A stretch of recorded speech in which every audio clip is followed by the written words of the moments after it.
Hey, man. Good to see you, man. How you doing? This is my partner, man. This is my BFF.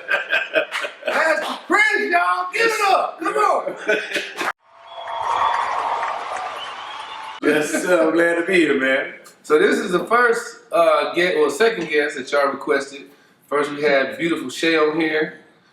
We got down to the nitty gritty, the questions y'all asked. And today we got my man here, my big bro, Pastor Chris. We're gonna get to this. I know y'all got some questions with this man. Don't y'all? They got some questions. They got some questions.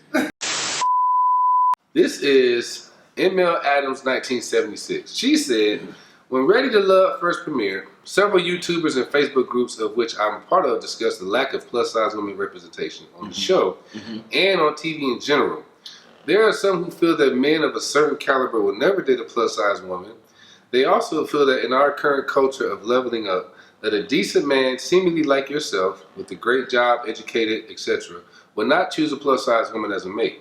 For reference, I am considering, she said, for reference, I'm considering plus-size women as like Takara, Ashley Graham, etc., and not plus-size women that you see on the show, My 600 Pound Life. You live in a culture where you are kind of forced to look at certain things. But for me, I'm at a stage in my life now where I'm not looking for the best body, I'm looking for my best friend. So that doesn't necessarily apply to me in terms of me just saying I'm only going to date one size woman. Right. I'm going to date that person that I'm compatible with and that I'm attracted to. But at the end of the day, I want a woman that can be my best friend, that I can grow older with, that when I'm in the nursing home, she's right there with me. I mean, so for me, I'm not just so hung up on the size that a person is, because I've been living long enough to know that things change. Things change. And what's perky and firm today Won't be plus size. It could be plus size tomorrow. What about you, man? Well, I think I'll say this to her. Cover your ears 1 second. Everybody got a type. So when you think about physical attraction is what they're attracted to. I think that if I was you, I wouldn't be worried about who's not attracted to a plus size woman, because some men aren't going to be attracted to a plus size woman. I would focus on those that are, because let me tell you something. There are guys that just want plus size women. There are guys that just want slim women.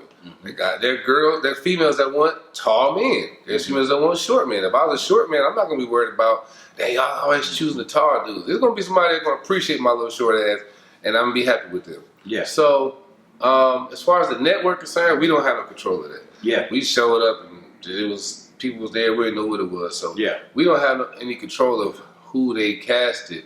But as far as me personally, I would just say, you know, find out who's attracted to you, because you don't want no man that's not attracted to you.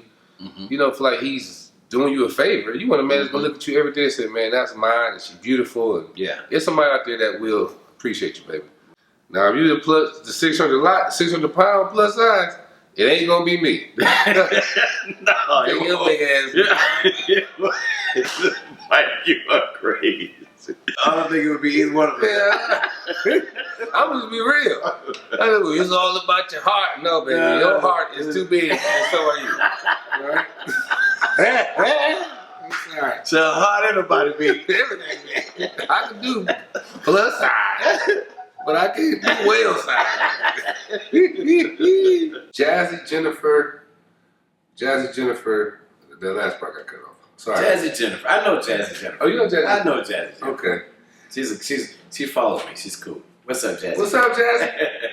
Jazzy said, has him being a pastor made it harder for him to find someone?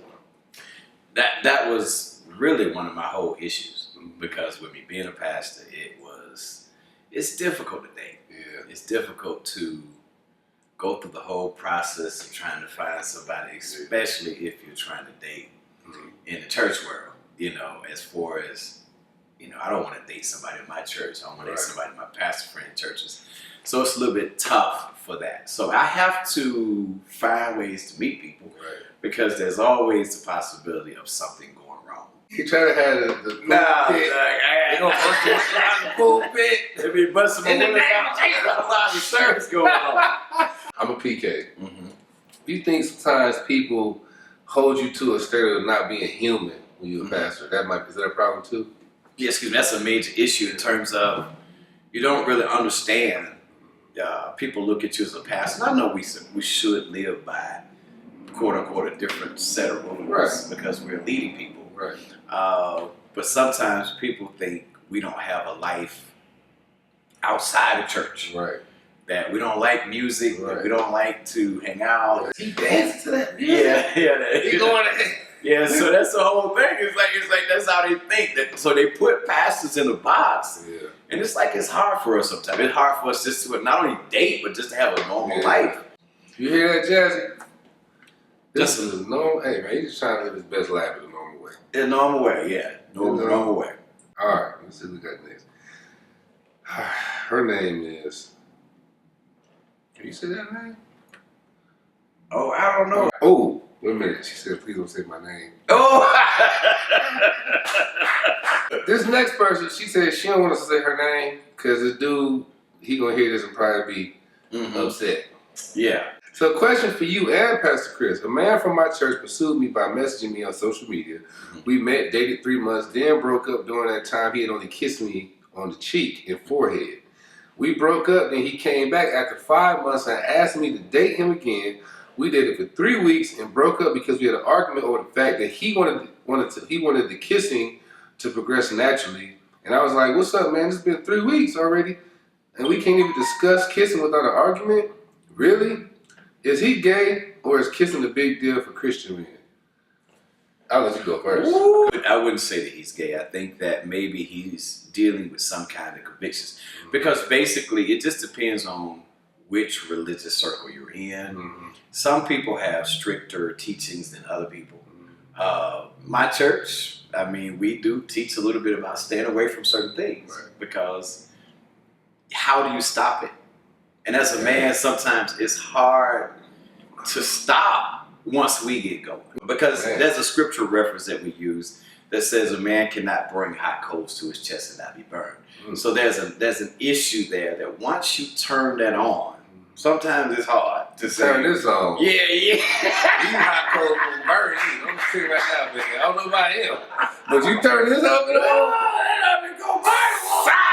Bro. Like you said, it's gonna be Bro, bro. it's barbecue. He gonna be barbecue on the grill. Barbecue, yeah. We got there flipping on the ball. Yeah, it's almost done, baby. I'm not just gonna assume that he's gay. Maybe the man has a situation where he knows that if he kiss, the coals is turned on. It's on fire. Maybe he knows his limitations. Mm-hmm. So, I mean, he probably shouldn't have been so upset about you asking, because that's a good question in a relationship for you want to know, hey, can we kiss in the mouth a little bit? Mm-hmm. But, I mean, give the benefit of the doubt. Well, I won't say he gay. Mm-hmm. I will say, you kiss me in my mouth. The coals is on fire. Not just- The next person is Monica John. Mm-hmm. My question for your YouTube channel is, who should or how should two people address or establish that they are in a relationship? I ask because I like them in the league, but I could be wrong for not establishing things.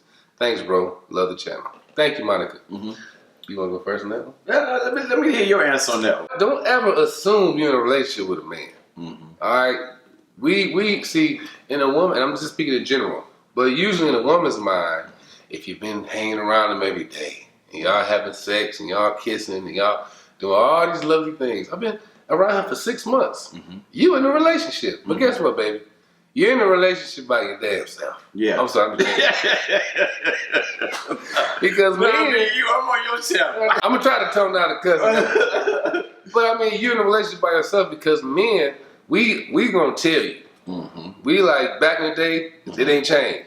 Will you be my girlfriend, yes or no? Or you're my woman? It's gonna be, he's gonna put it out there. Make sure your assumption is his reality. Exactly. This is myonlysecret.hr. Question for Pastor Chris. Why didn't things work out with Stormy after the show ended and they were both single? Due to a lot of stuff in terms of what happens on the show and how things go. Right. First of all, we couldn't talk. We really couldn't do anything until the show was completely over. Right. So that was the first thing we had to work through because she was on the show, 6-7 weeks after me. Mm-hmm. So that was something we had to work through. But then we had to go and see, was there real chemistry or real connection between the two of us? Right. And that's something that I think we are trying to see now, see what happens there. To see if there is something there. You know, Stormy is an amazing girl. She's an amazing woman. We love you, Stormy. We love Stormy. I love Stormy. So she's an amazing woman, but there were some obstacles we had to go through just to see if we could even possibly pursue something. This is one Princess Stoney. Question for Pastor Chris. How many years have you been celibate? Woo! Too many. You know it's a princess. How you want to know? You trying to get this man cold hot? You trying to... To me, honestly, celibacy has been an on and off again journey for me. Yeah. I've been working through some things, learning this process myself because being single is tough. It's a tough issue. But I've been advising people because, number one, it's what I teach. Mm-hmm. But secondly, it's what I believe is the best way for you to go into a relationship. And I haven't dated a lot over the last several years as well. Right. So for me, it's something that I believe strongly in. I believe that if we wait, we have a better chance of having a strong relationship. So it's been some years. Don't kiss this man. No, it's gonna be an explosion. Don't kiss this man. Don't mess around, John. Don't play with it. Don't you walking it? Walking there, y'all, baby. He gonna get big. This ain't no hot coal. It's a hot tree. It's a whole fire. It's a fire. This is from Kels P 2018. Kels P said, how are you handling the newfound attention? Thanks to social media, everyone has become a little more accessible to you. How do you stay focused and away from temptation? That's a really, really good question. Because you told me constantly, Chris, this is bigger than you thought. And so I didn't know. I did not know we was going to have to deal with all the stuff we're dealing with, right, or that people would know us like they know us, to where when you're in an airport or wherever you go, just like today, I didn't know. I didn't know I was going to go from 237 people to 10,000 followers on Instagram. Right. I didn't know that. So for me, I'm having to adjust on the fly. I'm having to take a moment and say, man, this is what I got to do. I got to be careful. I got to watch myself because I am having to deal with crazy stuff. Oh, yeah. I am having to deal with stuff that you think it's real and it's not real, and people commenting and talking to you and they're not even real people. And then you got the other side too, where people go create a fake page just to be mean to you, to say nasty things. So your mama. Yeah, it has been. But the way I'm staying away from the temptation is just I'm staying true to me. I'm staying true to who I am. I'm not trying to go be somebody I'm not. I'm not trying to go and holler at everybody on Instagram. I'm not trying to respond to every DM. I mean, that's just not what I want to be. That's not the man that I am. So I'm just staying true to who I am. I'm just not letting that woo me into something that I'm not. I've appreciated everybody for their love and the way they've treated me. Thank you. But as far as getting into it, I stay away from it. For me, this is my second go around, I guess you could say, fame. I had a record deal back in 2010, 11. I was signed to Slip Slide Records. I was signed with Atlantic Records, EMI. It was different because back then I was doing the gangster rap and the fan base was a little more aggressive. I think that prepared me for this because this is a larger platform, but I'm dealing with more mature people. You still got some crazy folks that come in here, here and there. But I think it's easier for me now. The main thing that I agree that he's saying is just staying true to myself. I didn't stay true to myself the first time I had the opportunity of fame. When I was doing the music, I got outside of myself and it swallowed me. So this time I was prepared to just be me. That's why a lot of people are like, oh, you got your shoes on? Yep, I'm just going to be me. I'm country. Yeah. I don't care. Yeah. This is from Jetter_girl78. Can men and women just be friends? When dating someone, the man will sometimes still keep in contact with his female friends. I will question this, and the answer I get is, don't worry, we're just friends. red flag for me or no?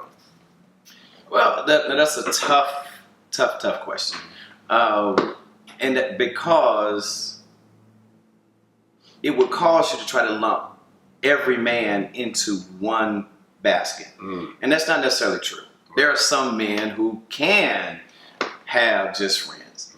But for the most part, it's very difficult for a man to be close to a woman like that, especially if they have a history, especially if there's something that's going on, especially if they've gone through some things together.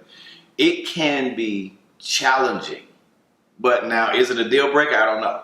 But as for me, I personally try to stay away from exes. It's just a personal practice of mine. If I'm in a relationship with a young lady, I don't want to have her having to deal with folk I used to date. Right. So basically, if I'm going to have a relationship with her, I'm going to cut all the other stuff because I'm going to say to her, you're my priority. So I don't want to have you uncomfortable making somebody that used to be in my life comfortable. This is a lady of one. It seems like you are one in a million men that women desire to have. What is the first step a man can work on to be a better man? Trials, tribulations, that's what builds character. Some men break under that, some men build. Fortunately, I feel like I've built from who I used to be and grown and matured. I think, I ain't gonna say all men, because some men, they 7 years old and they still the same as they was when they was 30. 7-year-old child. 7-year-old child, you know, so it just depends. Just life. Life will grow you up, and some people just refuse to accept that. So basically for me, I think you're right, totally dead on it, because I think it's experiences that make a man. Because that is, to me, what proves what a man really is. If you're learning from your experiences, if you're going through things, if you're facing things, but yet you're learning and you're developing, and it becomes character now. It becomes a transformation of who you are. So a lot of times what a woman needs to understand is what experiences has the man had? What has he gone through? What has he survived? And is he better as a result of what he's been through? That's real. Yeah, find out what he been through. Yes, said that. He done been through a river or ocean. Yeah, or a creek. Or a creek. This is Just Give Me Time, T-Y-M-E. She says, hi Mike, please ask Pastor Chris if his next first lady has to already be saved, does she have to attend every service? I went through a stage in my life where I was dating women that wasn't in the church per se. That didn't work out too good. So that They want to have fire. they want the fire. They don't want the fire. They want the fire. They want the fire. They want that bull's burning. How you turn this up? I want it to the highest level. They came with a flamethrower.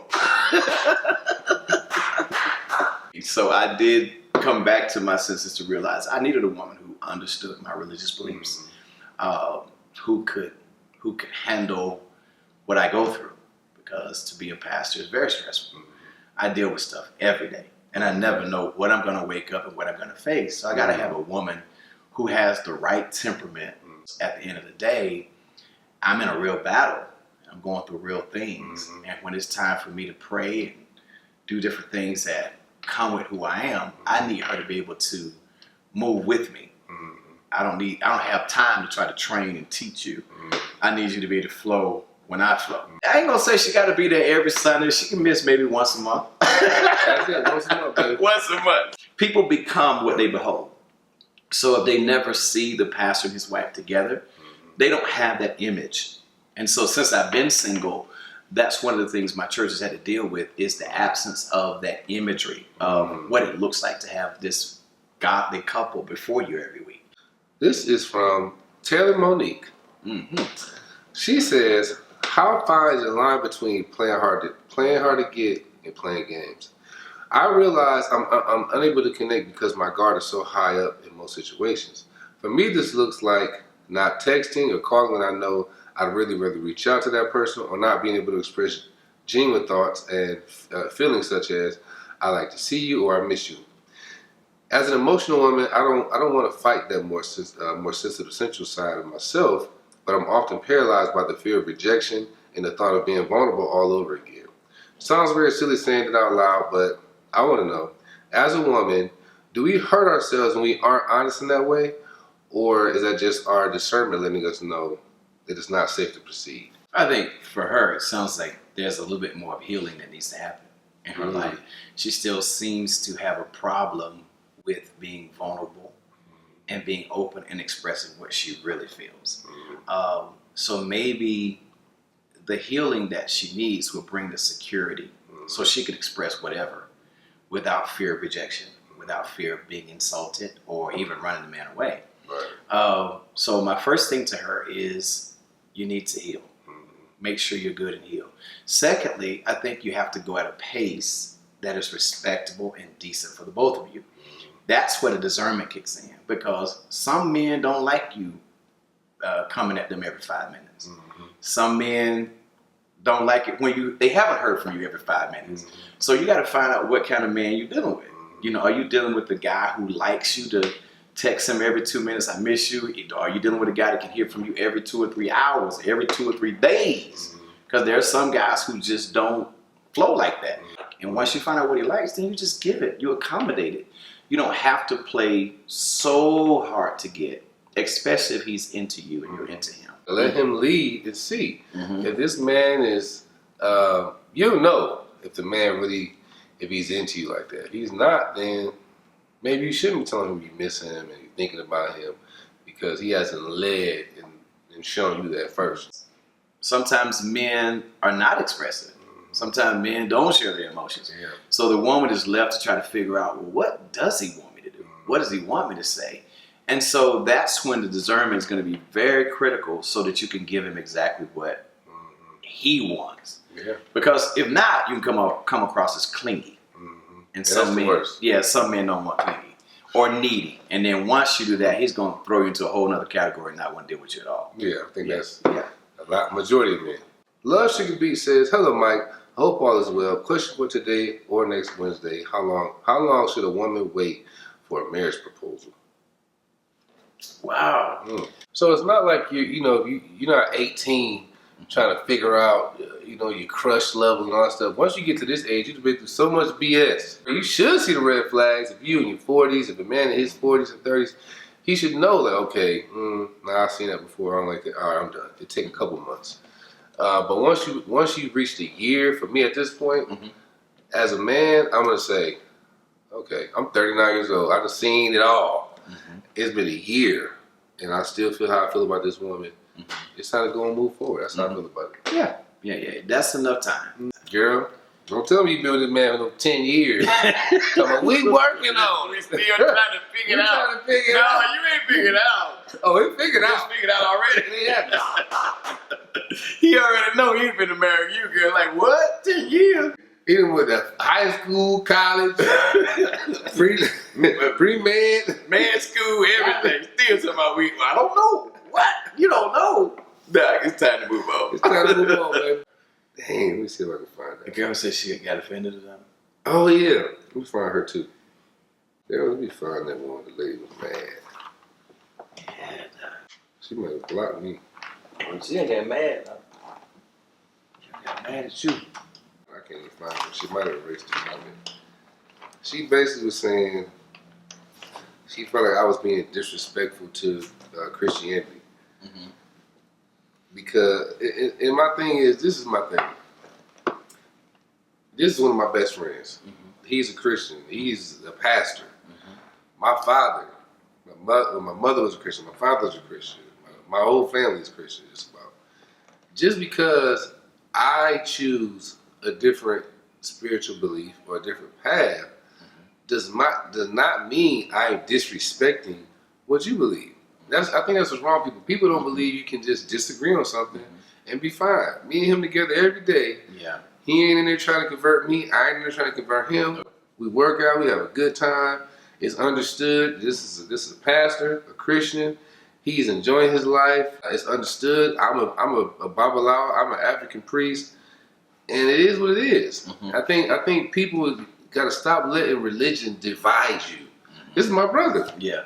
And I don't think God will put anything on earth to divide us. I think that's something that we came up with. A lot of times when you come to church people, we become so rigid in terms of rules and regulations, when at the end of the day, I can't persuade anybody to do anything against their will. The greatest thing I can do is show you love, which is the only thing I've ever done. So when people look at our friendship, people ask me all the time, man, how are you guys so close? Because our friendship is not around our religious belief. Our friendship is around a belief in love and concern and caring for people and working your purpose, being who you were destined to be. Those are the things that we have connected on as brothers, because we're in the same hustle. We're trying to do the same thing. We're trying to make this thing happen. We're trying to make life go.